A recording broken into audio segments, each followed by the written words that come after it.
शायरी तो पूरी दुनिया में मेरे आका की शान में हुई है, होती रहेगी, कलम कभी नहीं थकेगा मेरे मदीने वाले की और उनकी आल की शान लिखते हुए, कलम कभी नहीं थकेगा।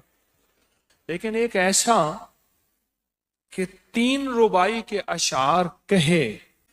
तो शायर का कलम रुक गया, बेचैन रहे कई दिन तक बेचैन रहे, तो फिर हुजूर ने ख्वाब में आके वो रुबाई का चौथा शेर खुद मुकम्मल किया। क्योंकि हुजूर को अपनी आल और हुजूर की आल में हजूर की बीवियां, हजूर की बेटियां, हजूर के बेटे, हजूर के दामाद, हजूर के नवासे, हजूर की नवासियां, ये हजूर की आल है, ये हजूर का घराना है, ये अहलुल बैत हैं। बैत कहते हैं घर को, घर वाले ये हैं, ये हजूर का घराना है, ये मेरे आका का। चूंकि हजूर को अपनी आल से मोहब्बत और हमें भी आल से मोहब्बत का हुक्म दिया, तो इसलिए हजूर ने फरमाया ख्वाब में आके कहे सल्लु अलैहि व आले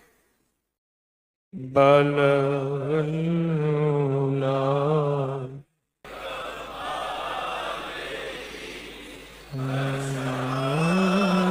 जा बेजा हसनत जमी